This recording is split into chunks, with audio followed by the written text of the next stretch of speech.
he angles it somewhat. Barker Dace. Where do I start? It's been up and down. I remember being a kid. I can see that happening. That's always something to do. Be unlaced. Unlaced podcast. It's actually not bad. And we're live. Welcome back, everyone, to the Unlaced podcast. We've got a bit of a unique week coming up. Everyone knows my love for football. Everyone knows my love for the A-League. Obviously, I did get some time to play in it and obviously still watch it very closely. So we do some documentation around the A-League. And we've got the new season coming up, November 19th, Game 1. And I thought before the season, it would be best to do a bit of a preview, a bit of an overview. And we've got a bit of an A-League double coming up. And today's a very special one because I'm joined by a man who I think knows that I go for Manchester United because he's jumped on the call with a Man City top. But Simon Hill, arguably the voice of Australian football for the last 15 years. How are you doing, mate? I'm very good, especially after our derby win against your mob at the weekend where we played you off the park. Absolutely. I think we got in the box like 3 or 4 times was one of the stats. So that just says it all. I read a stat today that said United had in the second half 1 touch inside City's penalty area. That's scary. That's when you know. That's when you know. But no, mate, it's good to see you. You're looking very healthy. And as we just spoke before we jumped on live, very happy to have you back in the game and calling the games as we're so used to in this country. So thank you. We've got a lot to unpack, everyone listening in and tuning in, because we are going to preview the upcoming A-League season, as I've said, for 2021-2022. And this is a bit of an honour for me, Simon, because I think I was like 11 or 12 years old when you were calling the games of the A-League. So I'm so used to hearing your voice calling. And now that makes me feel very old, Jake. Well, I don't know if you've aged, but it's a bit of a surreal moment. So no, I'm really looking forward to this discussion. But before we kick into things, there's obviously been, or before we go into previewing, I guess, the season, there's been a bit of a huge movement and change since the last season from a broadcast perspective, which now you're a part of the new team with Channel 10 and Paramount. I mean, what's that been like? What's that sort of early phase been like? You must be pretty happy to be back on board in the A-League and being a part of such a cool team. Yeah, well, first of all, obviously, it's a relief to be back in employment because the last 12 months were pretty tough. Yeah. After I left Fox, but as I was saying to you before we came on air, I was sustained really by the support of the football community who've been absolutely brilliant with me. That was crazy, wasn't it? Very well, as they didn't have to be that way. Yeah. They could have ignored me and said, "Okay, well, you've had your stint," but they didn't. They sort of, kept me front and center.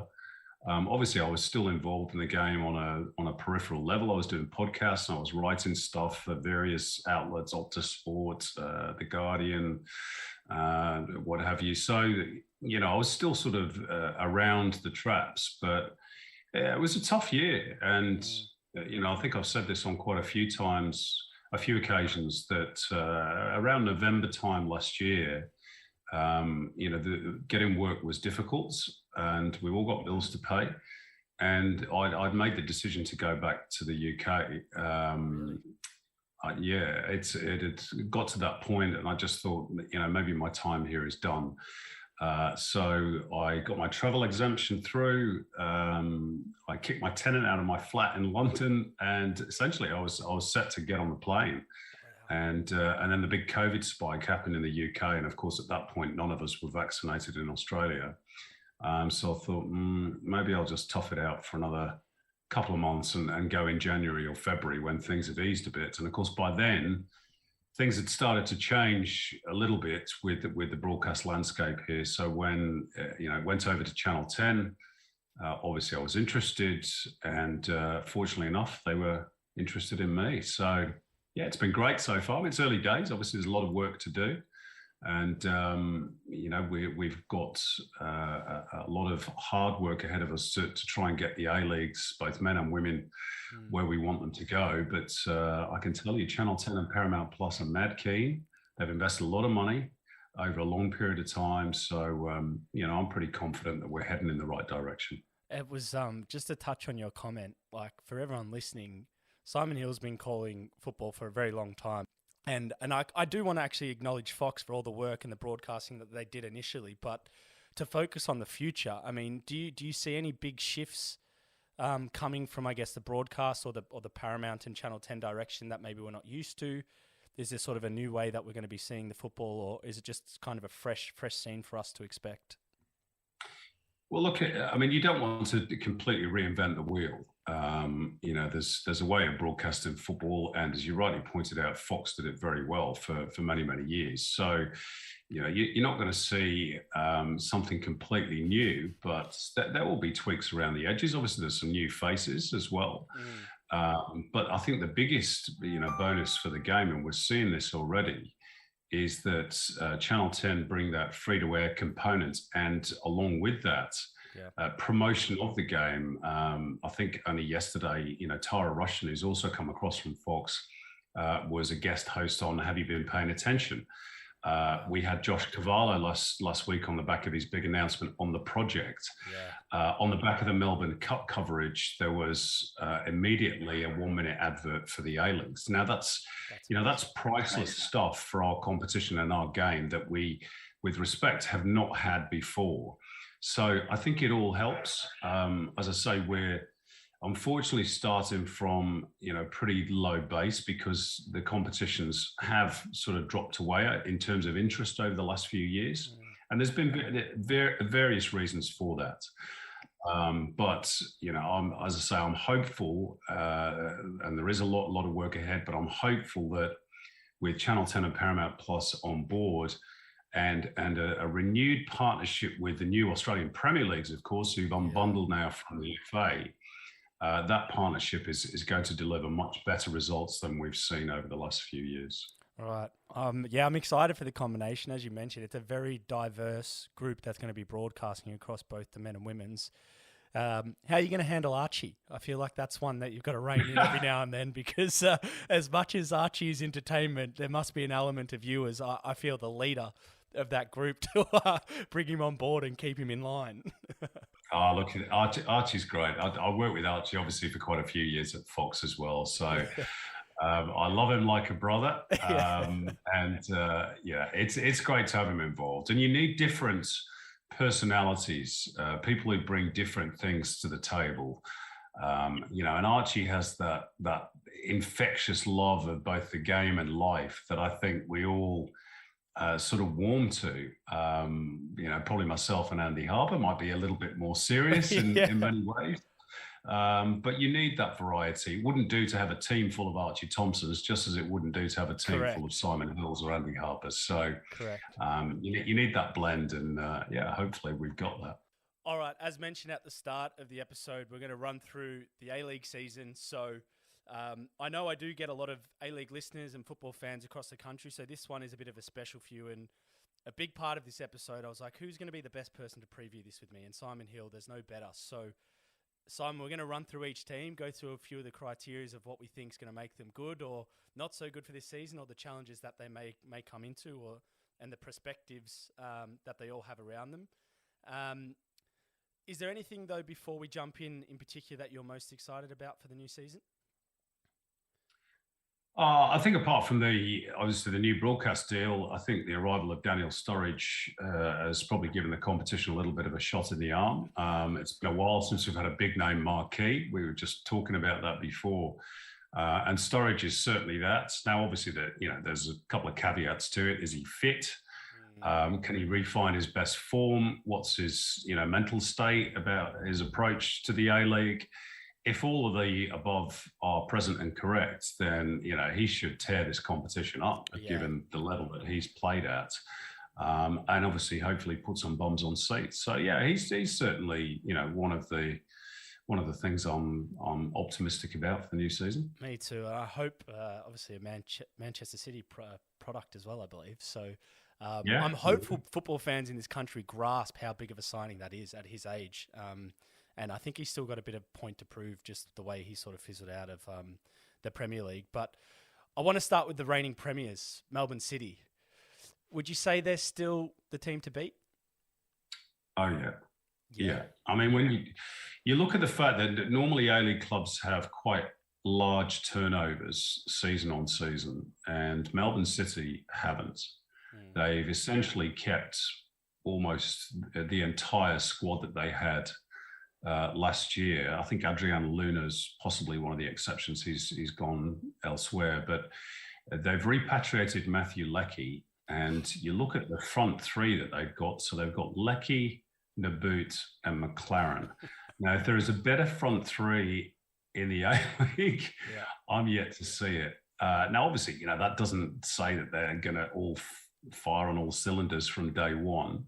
And injuries and fitness and form are always, the imponderables. But on paper, at least, which is all we've got to go on at the moment, because the teams haven't played any competitive games, you look at Melbourne City, and I think the depth of their squad, allied to the quality of their squad, probably makes them the outstanding favourites.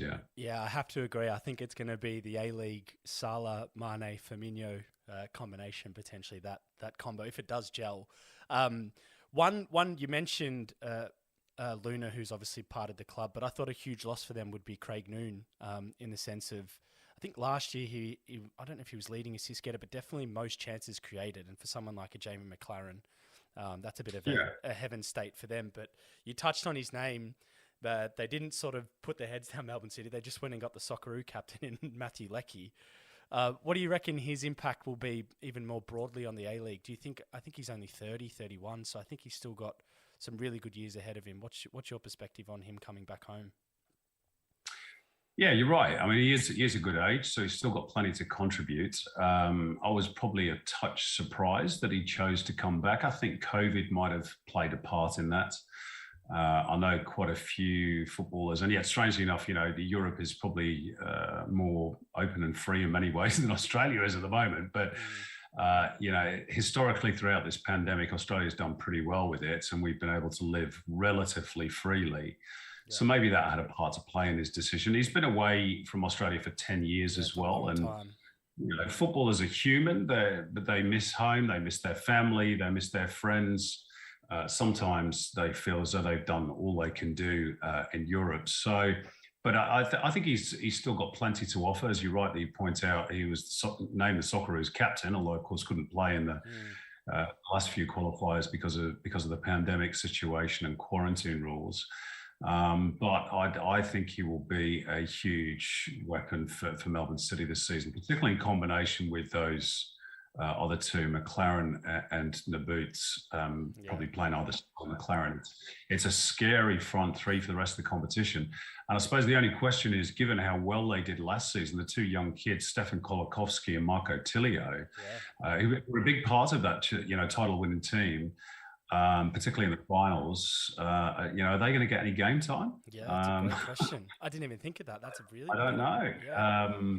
But that's a nice problem for Paddy Kisnorbo to have. Definitely. And one thing I do like about them, and obviously Kisnorbo, from a coaching perspective, would be pleased with it. I think in the A-League, there's always quite a high volume of turnover in squads coming into each season. Melbourne City seem to have a bit more stability based around that, which I think that continuity is really, really important.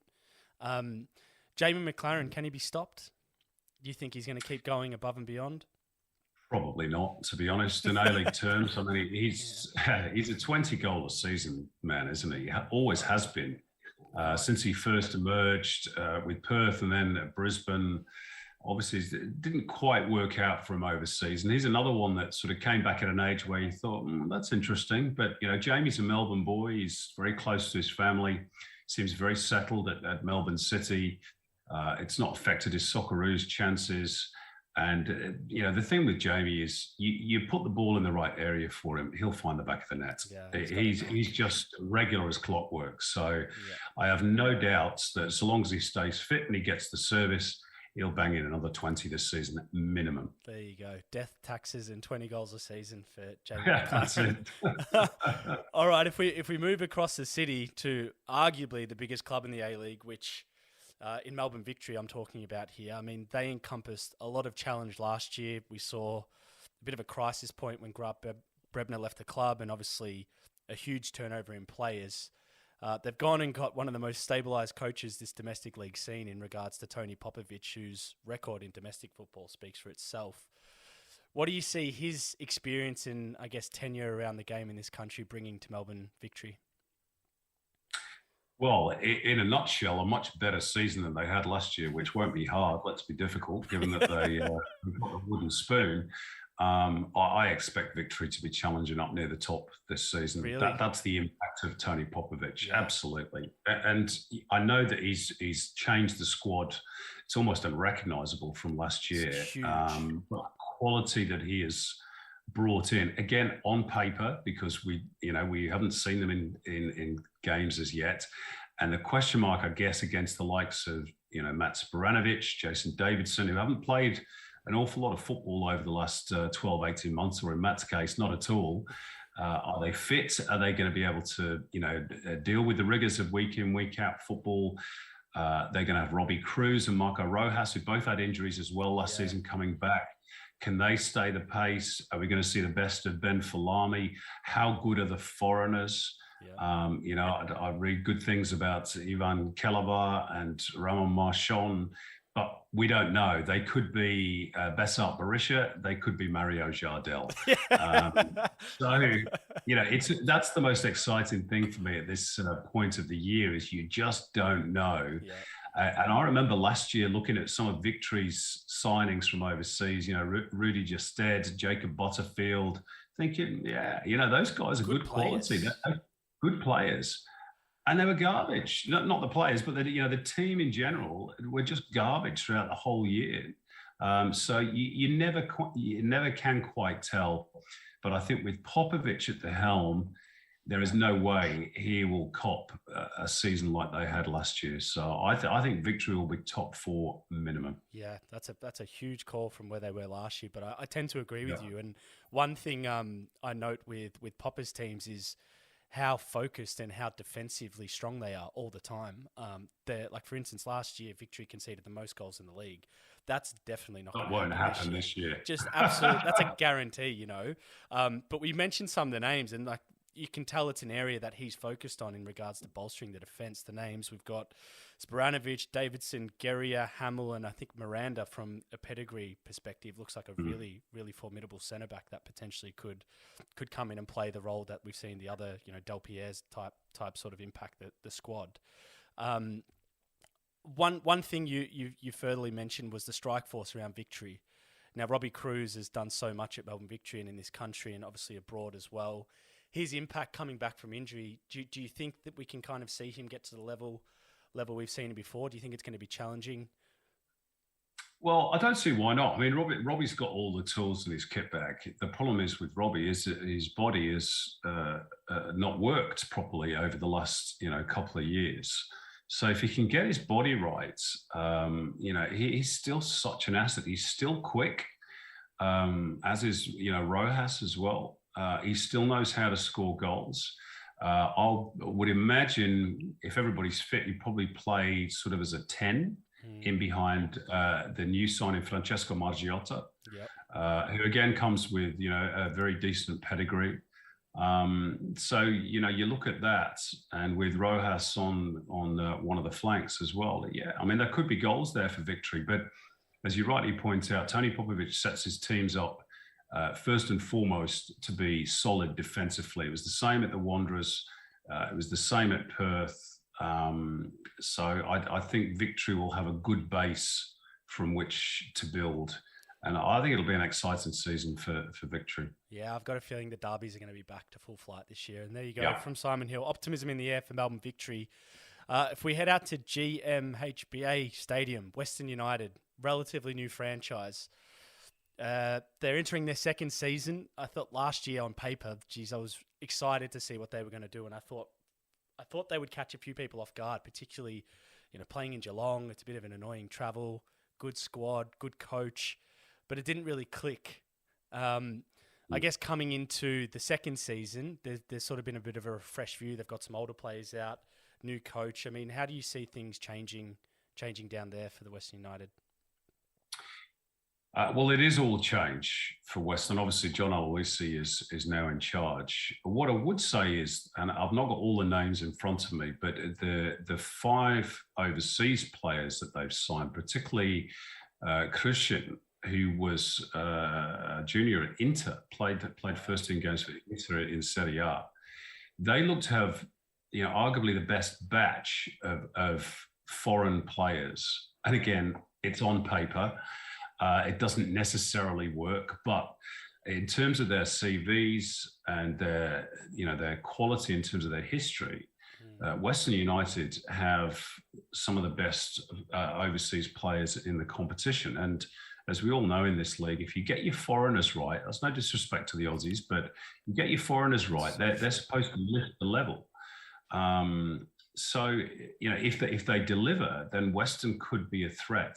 The biggest problem for Western United, and we all know this, is this constant traipsing around the country to play home games and playing in Geelong one week, playing in Ballarat the next, then it's Launceston, then it's Amy Park, and then it's somewhere else, Whitten Oval. Really, they've got to start building this stadium. That was why they were brought into the A-League.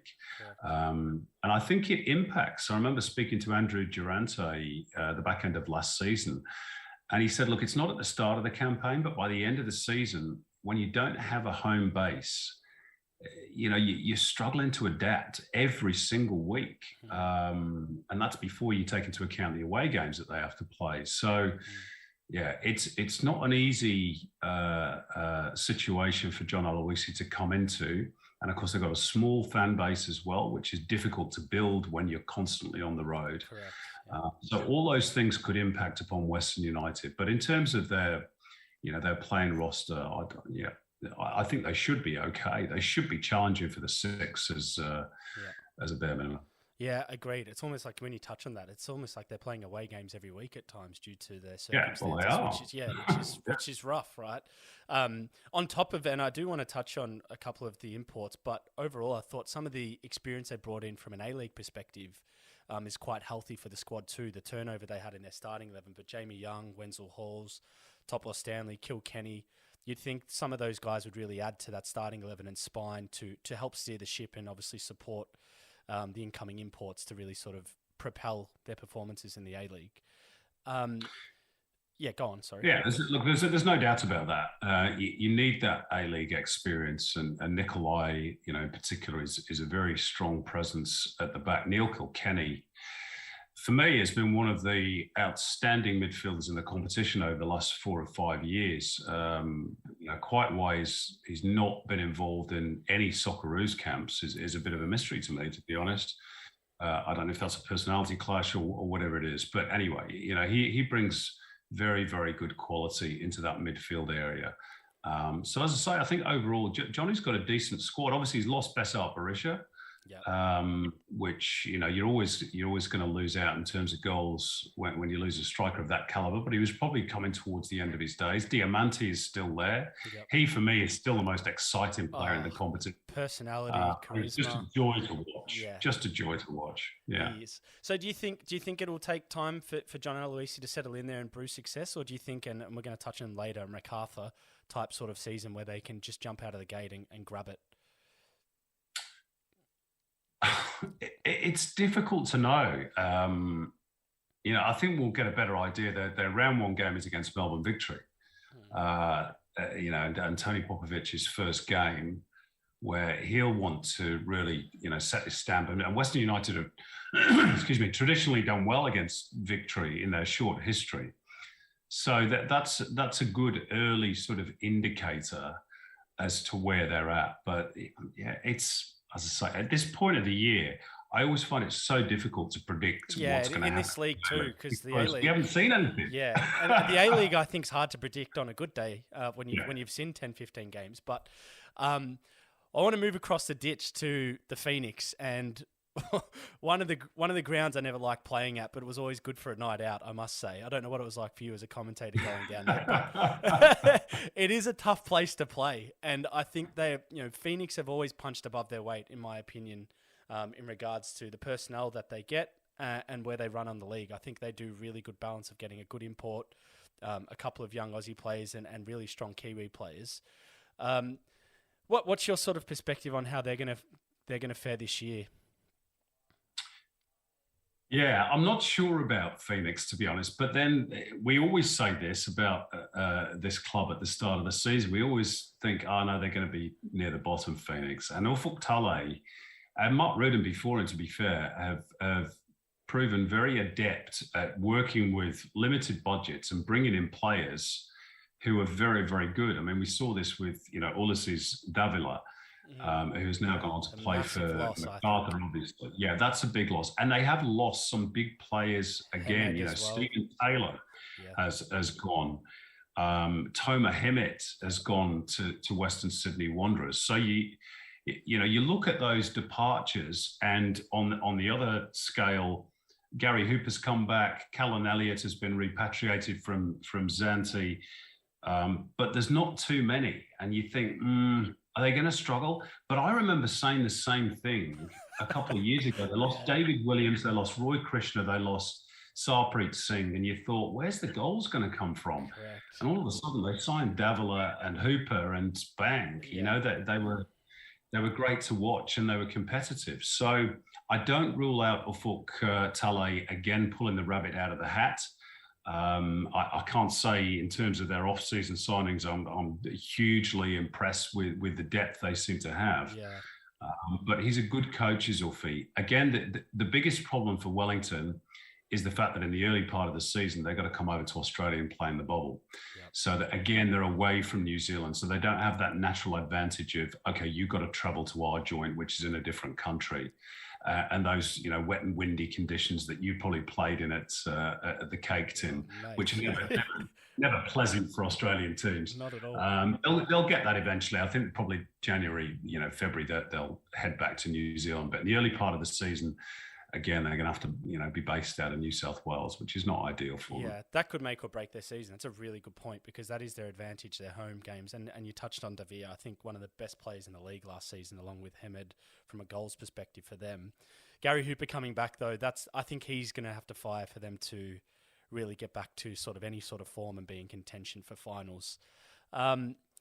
Moving out west, and we touched on some of the big, your excitement for the league. And when I think of Perth now, this obviously Perth to Wellington's funny, the biggest domestic travel for a football game in the world. But two things stand out to me is Castro leaving and Sturridge coming. That's going to impact the team obviously on both ends, but I think a positive overall for Perth landing Sturridge. Yeah, I mean, it has to be. And, Diego Castro was a wonderful player, not just for the Glory, but for the league as well, and probably underappreciated because he played over in the West. He didn't get an awful lot of headlines on the Eastern Seaboard, where most of the game is based.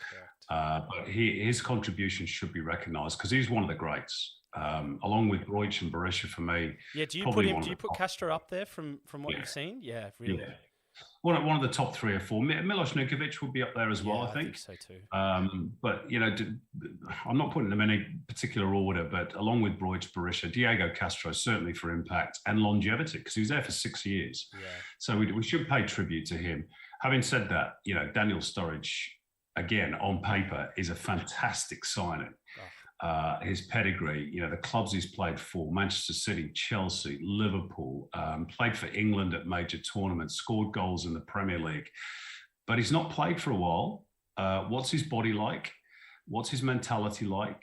How's he going to deal with the travel? How is he going to deal with playing in summer on rock-hard pitches? Yeah. It's not for everybody. Perth, I tell you.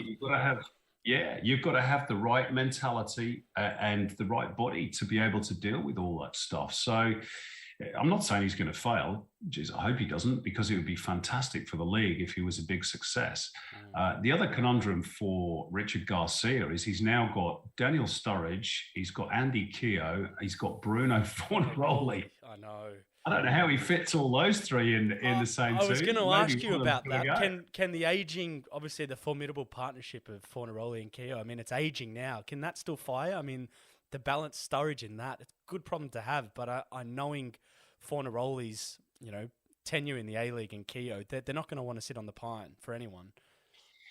No, and they're going to have people who are willing to do a lot of running behind them. Let's be honest. But that's again, it's a nice problem I think for Richard Garcia to have. And just on some of his other signings, what I should say, and this could be key for them as well. We said that they'd lost Neil Kilkenny, who was a big player for them, but they gained Brandon O'Neill. Great player. Who's a very, very good footballer, and now at the peak of his career.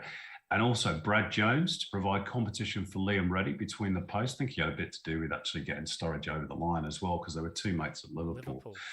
So he's made some good signings as Richard Garcia. Yeah. Again, I think Perth, bare minimum, they'll be challenging for the top six, but I think they'll expect to be a little bit higher. Yeah, I'm excited to see how they go. It's Richard Garcia's first full season as coach as well. I think he's built a squad that can compete. So I'll be looking forward to seeing them, and definitely Sturridge I think is going to get a few bums off seats. If we come down south to my old team, Adelaide United. Now, I really like their squad. I like the fact that they've got the balance of young and exciting talent, and then they've brought in the experience quality in sort of the spinal areas of the ground in Isaias and obviously Jakobsen. I think if those two stay fit, it gives them every chance to be competitive like they were last season. Yeah, look, I think the Reds will be competitive. We've seen this already in the FFA Cup, which is a competition that they've virtually made their own. I have to say, I was a little bit surprised to see Al Hassan Toure depart. I think that's an interesting one. Obviously, now puts a lot of responsibility on his brother Mohamed Toure and Kusini Yengi, that they could have big seasons. George Blackwood has returned as well from Oldham. So they've still got a bit of competition, but they've lost some experienced players, some good players. Ryan Strain has gone to play in Israel. Jordan Elsey, Tommy Juric, Michael Maroney has retired, and Al Hassan Toure, as I said, has gone to MacArthur. So yeah, it's an interesting one. I'm not 100% convinced that they've got the goods to win it. Again, I think they'll certainly challenge for the top six. I don't see any reason why they shouldn't. And they've still got Ben Halloran, who's a terrific player. Isaias will return to steady the ship in midfield and probably help develop Louis Dorigo as well, who I think is emerging into a fine player in that midfield role. So I think Carl's got a decent balance, as you say. Is it going to be good enough to win the comp? Yeah, I've got my questions as well. I think one person I did want to talk about was the captain, young captain in that, Stefan Mork. I thought he had a belter of a start to the season last year. I think he banged in like 6 or 7 goals in as many games. I think if he stays fit, it gives him just a bit of X factor, goals from midfield. That's the key. Yeah.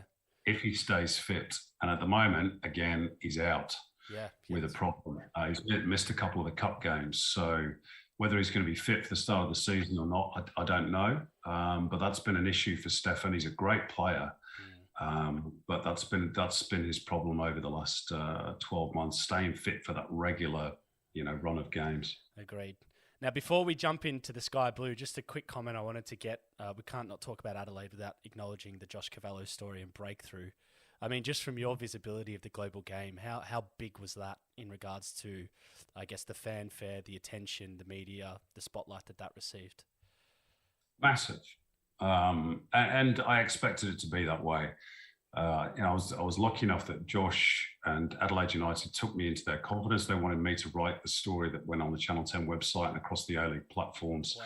So I knew of the story before it came out, and obviously we're trying to keep it quiet for when Josh was ready to go public. Okay. But yeah, look, I've fully anticipated that would be the response, because bizarrely he's the only player playing at senior professional level in a top league around the world who's come out as gay. I mean, statistically, it's impossible. The law of averages says that that's a complete nonsense. Yeah. But it shows just how taboo it is in the world of men's football. And I hope it, opens the door for others to feel comfortable enough to come out and be, as Josh said himself, their authentic selves. Because it must have been really difficult, that burden for him to carry all those years. And look, Jake, you'll know better than me, the banter in dressing rooms in the A-League and around the world.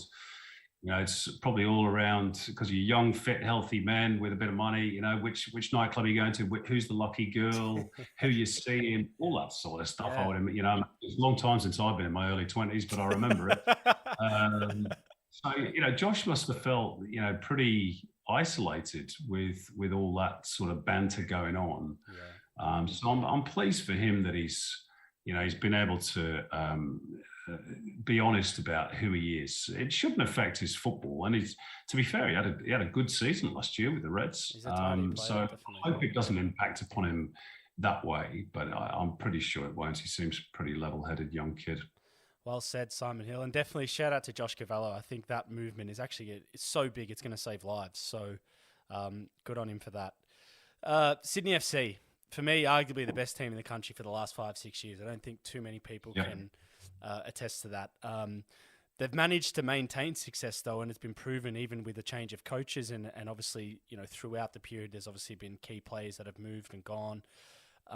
There seems like a bit of a culture shift in that environment over those last 5-6 years, which probably Graham Arnold might have been central to when he was coaching. For you, you're obviously closer to them being based in Sydney. What's sort of been the special sauce that's kept them in contention across, the championships over the last few seasons? Well, look, apart from that stability and continuity that you alluded to, because obviously Steve Corica worked under Graham Arnold, so that, they didn't change too much.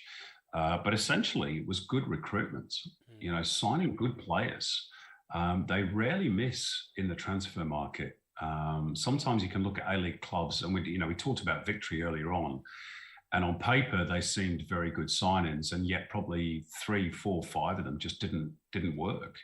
Now with Sydney, you can rarely say that. When they sign a player, they normally get it spot on. I think the only one that I can remember in recent years was Joop van der Linden, the Dutch guy who came in that just didn't work.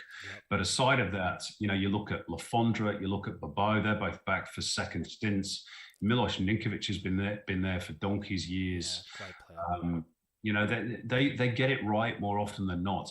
Having said that, my concern for Sydney a little bit this year, and I think we saw this in part last year, even though they got to another grand final, they just come back to the pack a little bit. It is an aging squad. You look at Bobo, Le Fondre, I've mentioned already, Ninkovic, Alex Wilkinson is, 36, 37. So they just, Michael Zullo's got injuries. So they're just starting to maybe get it a little bit long in the tooth in general. So, in that regard, their new signings are paramount. And you're seeing this with, so James Donachie has come in to replace Ryan McGowan. Again, if he can perform to that level that McGowan did last year, then Sydney will go okay. Connor O'Toole, I think, is there to provide Joel King with some competition at left back. Where that leaves Michael Zullo, I don't know. The key signing for me, no disrespect to Elvis Kamsoba, I'm fascinated to see how he goes, by the way. Me too. He's got all the tools in his kit bag, but just hasn't been able to put them all together in the right order for victory. Yep. Maybe the switch to Sydney will help him. But the key signing for me is the return of Max Burgess, who's a player I love. Particularly during his days with Western United, he's got that lovely loping, almost lackadaisical style about him, with his socks sort of half rolled down his shins. He doesn't necessarily look like a footballer in the same way that Chris Waddle didn't necessarily look like a footballer. But what a left peg he's got. Yeah. He can set up goals, he can score goals. He could be the key. And again, he's not played a lot of football over the last 12 months, but he could be the key to Sydney maintaining that rage near the top of the table. I think he's a terrific signing if they've got his body right ahead of the new campaign. Well said. Yeah, I think in contention for finals again. And it'll be interesting to see if they're going to compete with the Melbourne City like they did last season. Moving out west to arguably the football community and population of this country, where the following around Western Sydney and more broadly football in general in Sydney's west is just something to behold. Carl Robinson seems to come across as a highly regarded coach, at least from the players that I know have worked with him, particularly with his form at Newcastle, which broke hearts when he left. Obviously, the clause in his contract. I think he's had a bit more time now in this preseason to build a squad that maybe he's looking forward to working with, signing Petratos, Hemed, Antonis, particularly Petratos and Antonis coming back, I think, in their prime is going to be exciting to see. I mean, what's your perspective on how that's going to impact the squad? Well, look, I did a radio interview with Carl on SEN last week, and jokingly said to him at the start, but although I wasn't really joking because it's reality, I said that, you know, if you have another season like you did last time, I don't think we'll be speaking to you this time next year. Yeah, true. Very true. And it's true. He knows that. He's under pressure this year, is Carl. There were big things expected last season, and it just did not pan out that way. Now, he's had another real good go in the transfer market. Apart from the ones that you mentioned, Adama Traore has come in from Victory. Reece Williams, who's going to be his captain, has returned to Australia. That's a very good signing for me. Yep. And a couple of others that we probably don't know too much about. Kejiro Ogawa from Japan, and the goalkeeper Thomas Machias, who's arrived from Turkey, although he's Spanish. It's interesting. I'm uncertain about the Wanderers. Yeah, on paper, they look decent, but you know, we've said this for a couple of years now that this has got to be the year for the Wanderers. This has got to be the year for the Wanderers, and it just hasn't happened. They're the only club in the A-League that hasn't played finals football in the last 4 years, which for a club of their stature is simply not good enough. So I think you'll probably find that even if they have a poor start, the first 5 or 6 games, Carl will be seriously under the pump to keep his job. It could be cut. And that's the way it works with big clubs. Yeah, definitely. They are a massive club. We can't underestimate that. It'd be great to see the powerful home atmosphere sort of get back to what it was in the early days with the RBB and so forth. Would be nice. Yeah, because I think that will actually help them. Definitely. And from a calling perspective, I assume it must be fun when you're around that craziness, no doubt. I want to kind of speak on MacArthur and spend just some time here because for me, when we spoke of Western United earlier, coming into the league so fresh, and naturally you think it might take a club to take some time to establish and get going, but MacArthur, pardon the pun, took the bull by the horns, and had made finals. Were kind of my smoky to potentially even get to the final and challenge Melbourne City or Sydney at one point. Are you impressed by the signings and the calibre of players they've brought in? It seems like they've done quite a bit of work in the transfer market. Yeah, look, they've signed top quality. We've already spoken about Ulysses Davilat, who comes in from Wellington. Craig Noon, we've talked about as well, in from Melbourne City. Danny De Silva from the Mariners. Tommy Juric from Adelaide, Jordan Much, Western Sydney Wanderers, Al Hassan Toure, and Philip Curto. I mean, goodness me, they are terrific players. Yeah, top players. And I think on that basis, MacArthur, should challenge. They've lost a few as well. Matt Darvish has gone. Denny Jonro, who's now with the Socceroos. Markel Susayeta has retired along with Bunya Echevarria. So the 2 Spaniards have gone. Mark Milligan as well. Ivan Franjic, Mark Milligan, and Adam Federici. Yeah, big change. And the latter 2 really are the big question mark against MacArthur, because there is some talk that all is not well behind the scenes in terms of the backroom staff. I can't go into too much detail because I don't know the honest truth about it, but there are rumours that there are some problems, which is why Mark Milligan has opted to step away from the club. I don't know if it played a part in Adam Federici's decision to retire, to be fair, because the official reason was injury. But it seems a little odd to me that he would, after being named club captain, he would retire within a week or so. So that's the only caveat I have against MacArthur. But again, on paper, their squad is absolutely terrific, and Ante Milicic, smart coach. And they should definitely challenge. Yeah, agreed. I'm excited to see. It'd be interesting. I mean, if they can go one better than last year, that's going to be a major shift. And credit to them coming into the league and taking it by storm in year one. It's not easy. So it'll be interesting to see how that pans out for them. One of the surprise packets for last season for me was Central Coast. I thought they're a bit like a Wellington in a sense of you're not sure what you're going to get. Obviously, they had some really strong years under Graham Arnold, when they were sort of challenging for premierships and winning premierships as such. They've always had their financial troubles. They've had some lackluster performances for the last couple of years, but last year was almost like a shift in confidence to the way they performed. Do you think they can continue that going forward this season? It's a $64 million question, isn't it? And I honestly I don't know. Yeah. Alan Stajic obviously quit on the back of their most successful season in years, which seemed an odd decision, both in terms of Stajic himself and also the club, allowing him to go. Nick Montgomery has taken over. Obviously, we know Nick as a very good player during his days with the Mariners and Sheffield United for many years in England. Yep. He's been an unknown quantity as a coach. You look at the quality of his signings, apart from the players that we know, like Nikolai Muller, who's making the journey up from the Wanderers, Storm Roos been repatriated, if you like. Of the others, Moresh, the Brazilian, Benny Nkololo, the Frenchman, Cy Goddard, Japanese, different again. That they could be Berishas, they could be Jardels. Yeah. Who knows? Yeah, agreed. I hope it works out for them. On the debit side, they've lost a fair bit of quality. Danny De Silva, Jack Clisby, Alu Kuol, Jani Stensness, who was so important for them alongside Oli Bozanic in that midfield last season. So, yeah, it's a bit of I don't know, a toss of the coin. Yeah, they could challenge for the 6.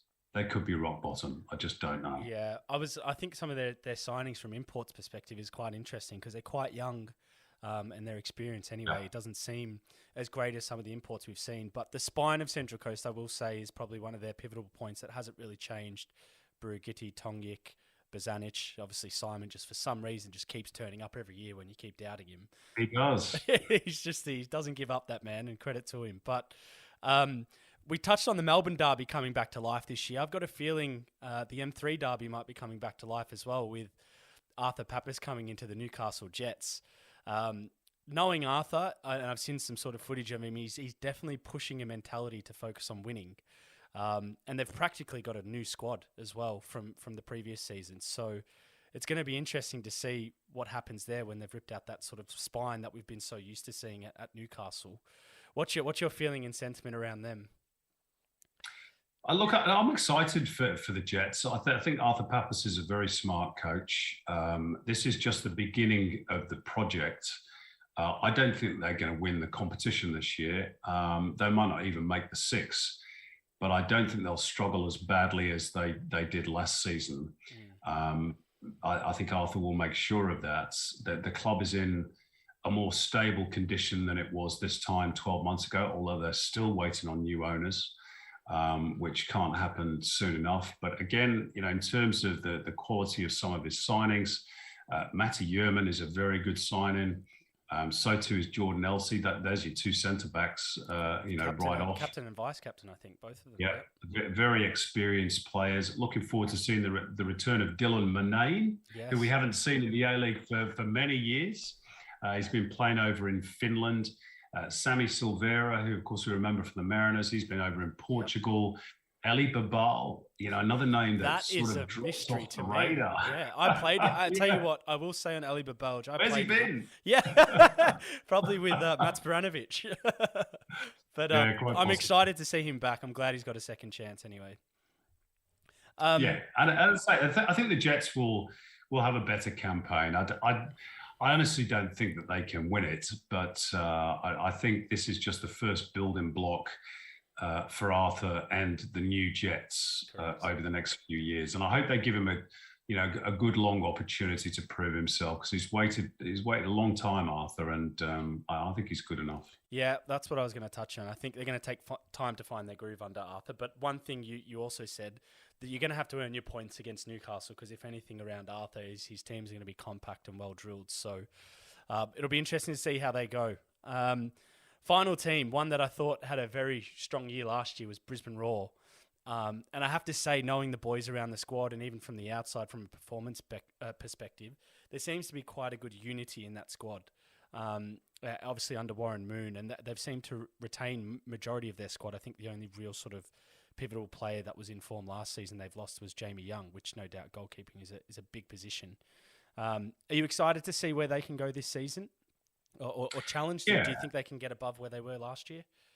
Yeah, well, we've had a little glimpse of Brisbane in the Cup as well. They beat the Lions the other day, and I was very impressed with the young striker that they got, Cyrus Demi, who scored a hat-trick, 3 very, very good finishes. And that's been one of the areas that they've, struggled in recent years. I mean, they signed a whole load of strikers last year, and I don't think one of them particularly delivered. So maybe he's the key. Sometimes you give youngsters an opportunity and they take it. Also fascinated, talking to youngsters, fascinated to see how young Jez Lofthouse goes. I've watched him in the NPL in Queensland.